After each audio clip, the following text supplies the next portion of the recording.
தமிழக ஆளுநர் RN ரவி அவர்கள்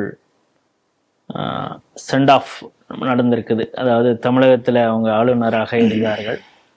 பல முன்னெடுப்புகளை அவர் செய்தார். தமிழக மக்களுடைய பாராட்டுகளை பெற்றார். ஆளும் அரசாங்கம் அவர் மீது எவ்வளவுதான் பழி சொல்லை சொன்னா கூட இந்த தமிழ் மக்களோடு இரண்டரை கலந்து விட்டார் அப்படின்னு தான் சொல்லணும். இன்னும் சொல்லப்போனா ரொம்ப ஃபாஸ்டா தமிழ் கத்துக்கிட்டார். அவரால் ஒரு கடைசியாக அவர் கலந்து கொண்ட ஒரு கூட்டத்துல 8 நிமிடங்கள் தமிழ்ல மட்டுமே பேசினார் அப்படிங்கிற விஷயத்த பார்க்குறோம். அதையெல்லாம் மனசுல வாங்கி இந்த தமிழருடைய கடும் உழைப்பு, அவங்களுடைய பக்தி, இது கன்னியாகுமரியிலேருந்து அந்த எண்டுலேருந்து இந்த பக்கம் வரைக்கும் பார்க்கும் பொழுது எல்லாரும் ஒவ்வொருத்தவங்க பகுதி ஒரு மாதிரியாக இருந்தாலும் அவங்களுடைய உழைப்பு, அந்த தன்னம்பிக்கை, இதையெல்லாம் இருக்கு. இந்த ஆன்மீகம் எல்லாத்துலேயும் நான் இரண்டரை கலந்து விட்டேன். இப்போ நான் வேற எங்கேயாவது போனா கூட தமிழ்நாட்டை நான் மறந்துட முடியாது. அந்த 54 மாதங்கள் அப்படிங்கிறது என் வாழ்க்கையில அது ஒரு பொற்காலம் அப்படின்னு சொல்லியிருக்காரு. உங்களுக்கு பர்சனலாவே RN ரவி அவர்களை தெரியும். நீங்களும் பல கூட்டங்கள்ல, அவர் நடத்திய கூட்டங்கள்ல, கவர்னர் மாளிகையெல்லாம் கலந்து கொண்டிருக்கீங்க. நீங்க பர்சனலா அவரை எப்படி பாக்குறீங்க? அந்த கூட்டத்துல அவர் பேசுனதை நீங்க எப்படி பாக்குறீங்க? இல்ல பெர்சனலா அறிமுகம் தாண்டி பழக்கம்னு எதுவும் கிடையாது. அதனால பெர்சனலா. ஆனா நேற்று நடந்த அந்த சிவில் சொசைட்டி ஃபேர்வெல், சமூக அமைப்புகள் அவருக்கு நடத்த அந்த பிரிவு உபசார விழாவுக்கு எனக்கும் அழைப்பு இருந்தது. நானும் போயிருந்தேன். நம்ம வேத விஞ்ஞான ஆராய்ச்சி மையத்தினுடைய பாலகௌதமனுக்கு அழைப்பு இருந்தது. அவரும் வந்திருந்தார். நாங்கள் 2 பேரும் சேர்ந்த மேடையில் ஏறி கிரீட் பண்ணக்கூடிய ஒரு வாய்ப்பு எங்களுக்கு இருந்தது. ஆனா நான் அந்த அறிக்கை, அவர் விடுத்த அறிக்கைக்கு அப்பாற்பட்டு அந்த சிவில் சொசைட்டி ஃபேர்வெல்ல அவர் என்ன பேசினாரோ அதுதான் அறிக்கையாக வந்திருக்கதாக நான் பார்க்கிறேன். அதை விட அறிக்கை கொஞ்சம் நல்லாவே இருக்குன்னு நான் பார்க்கிறேன். ஆனா பேச ஆரம்பிக்கும் போது நேற்று அவர் என்ன சொன்னார்னா, ஒரு ரகசியத்தை சொன்னார். எப்போதுமே என் வீட்டில் நான் அதிகம் பேசுறேன்னு சொல்றாங்க என் வீட்டம்மான்னு சொன்னார். ரொம்ப ஹாஷ்யமா சொன்னார். ஏன்னா இந்த மாதிரி டெப்தா எந்த கவர்னர் பேசியும் நான் பார்த்ததே கிடையாது. ஏன்னா இதே ராஜ்பவன்ல, இப்போ லோக் பவன், அதே பாரதி மண்டபம், அப்போ தர்பார் ஹால், அங்க ஏகாத்ம மானவ தர்ஷன் பத்தி ஒரு புத்தகம் வெளியிடப்படுகிறது. அப்ப ஏகாத்ம மானவ தர்ஷனை பத்தி ஒரு 1 hour 20 minutes பேசுகிறார் RN ரவி அவர்கள். அவ்வளவு தத்துவ விளக்கங்கள் அந்த மாதிரி ஒரு ஆள் நான் என்னைக்கோ ஜெகநாதராவ் ஜோஷி பேசி கேட்டிருக்கிறேன். அதுக்கப்புறம் அந்த மாதிரி ஒரு ஸ்பீச் நான் கேட்டேன். அவ்வளவு அற்புதமா பேசினார். அவர் கையால இந்த குறள்மலை விருது வாங்கக்கூடிய வாய்ப்பு அண்ணா யூனிவர்சிட்டியில எனக்கு கிடைத்தது. அதுல திருக்குறளை பத்தி பேச ஆரம்பிச்சாரு. திருக்குறள் சனாதனத்தினுடைய ரிப்ளைக்காதாங்கிறத ஒரு 1.25 மணி நேரம் பேசுறாரு. எந்தெந்த குறள் எப்படி சொல்லுகிறது, ஏன் அது தனித்தன்மைன்னு நாம் சொல்றோமே, தமிழர் பண்பாடும் சனாதனமும் ஒன்றுதான் என்பதை நிரூபிக்கிறதுக்கு 1.5 மணி நேரம். சென்ற ஆண்டு திருவள்ளுவர் திருநாட்கழக விழாவில கூட ஒரு இதே நம்ம விழாவுக்கு வந்தார். திருநாட்கழக விழாவிலையும் பேசினார். இல்ல திருநாட்கழக விழாவில் ஒரு 40 minutes பேசினார். அது ஒரு 1.25 மணி நேரம் பேசினார். அது யூனிவர்சிட்டி கேம்பஸ், அதனுடைய சிறப்பு அது ஒரு பக்கம். அதே மாதிரி வள்ளலார் பத்தி, ஐயா வைகுண்டர் பத்தி, தமிழ்நாட்டில் இருக்கிற அதாவது ஸ்ரீரங்கத்துக்கு இவர் போனார். யாரு? மோடி அவர்கள் ஸ்ரீரங்கம் போனார். திருப்புலானிக்கு கவர்னர் போனார்.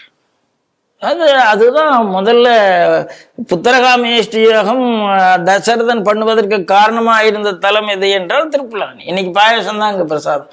அங்க உடனே RN ரவி போகிறார்.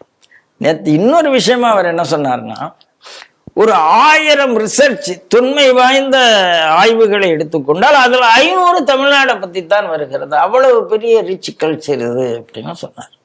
அப்ப இந்த நாடு, அதாவது பாரதி சொன்ன அது வேதம் நிறைந்த நாடு.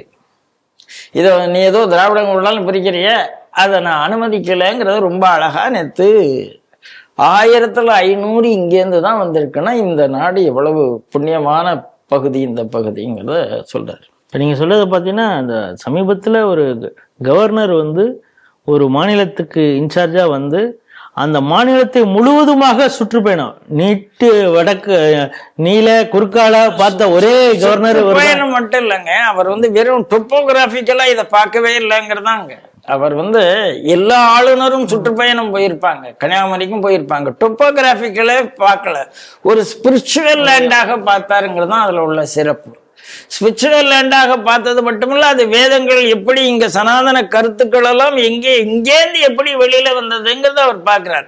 அவர் ஒரு ஆதிசங்கரரை பார்க்கிறார், ஒரு ராமானுஜரை பார்க்கிறார், ஒரு விவேகானந்தர். நீங்களும் நானும் வேணும்னா விவேகானந்தர் நிறைய படிச்சதுனால பெங்கால்ல இருந்து இங்க வந்தாருன்னு வேணா தெரியும், கன்னியாகுமரி.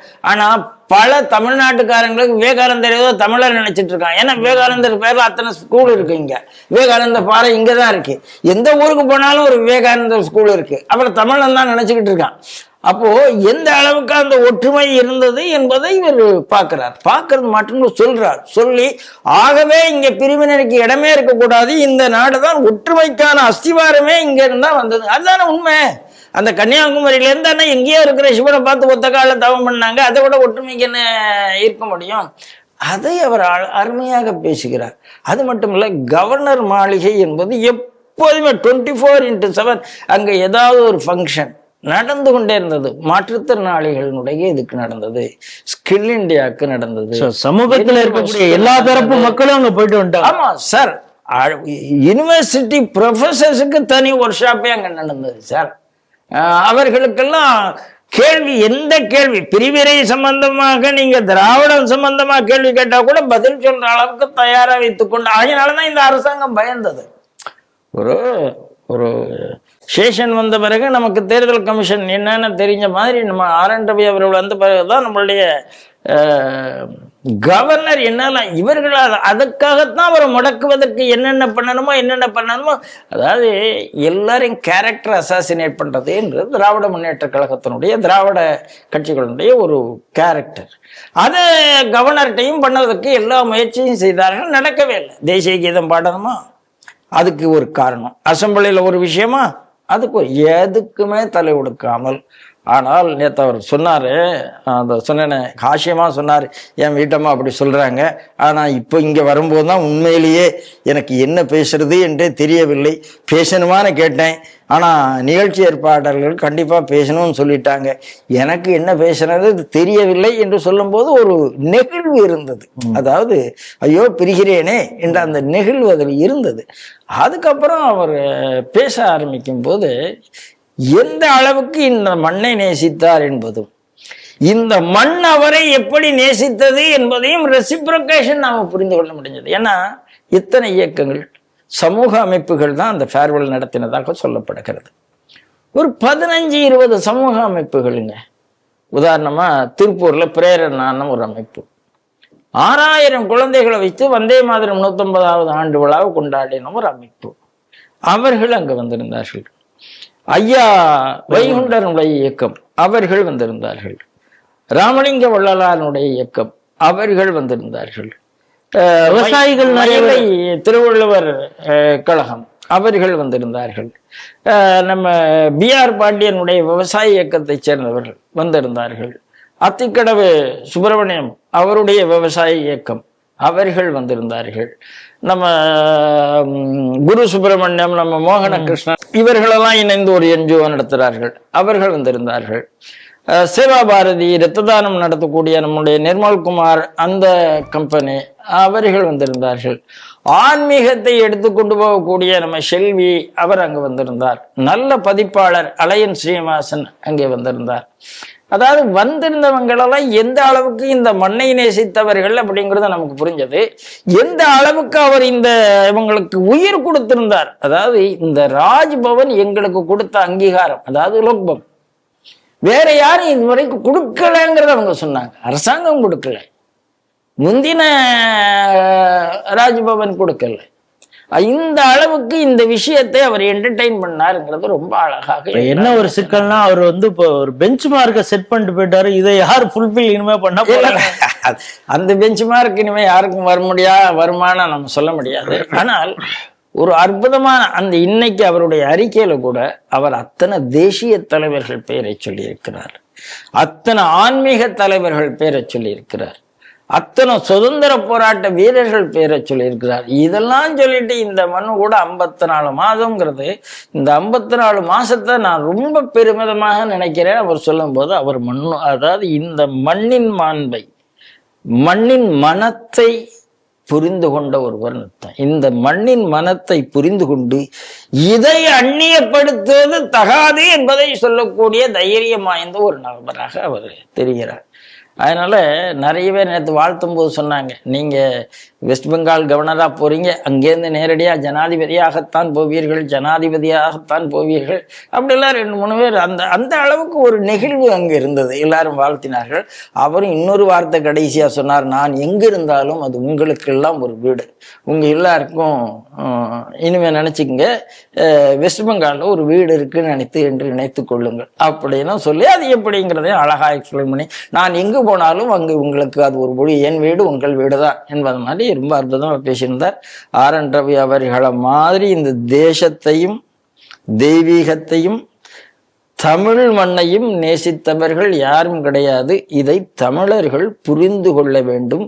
பிரிவினை பிரச்சாரத்துக்கு அவர்கள் இடம் கொடுக்க கூடாது என்பதுதான் இந்த இடத்துல நாம சொல்லக்கூடிய செய்தியா இருக்கும். இதைத்தான் அவர் சொல்லக்கூடிய செய்தியாகவும் இருக்கும் என்று நான் நம்புகிறேன். அவர் போற இடத்துல ரொம்ப அற்புதமாக இருப்பார். தேசியத்தோட இந்த ஸ்பிரிட்டோட தான் அவர் வாழ்நாள் முழுக்க இருப்பார் என்று நான் நம்புகிறேன். ஸ்ரீ டிவி சார்பாகவும் அவருக்கு ஒரு பிரியாவிடை நம்ம கொடுக்குறோம்.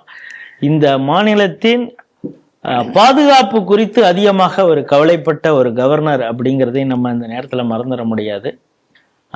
அடுத்த செய்திக்கு போகலாம்.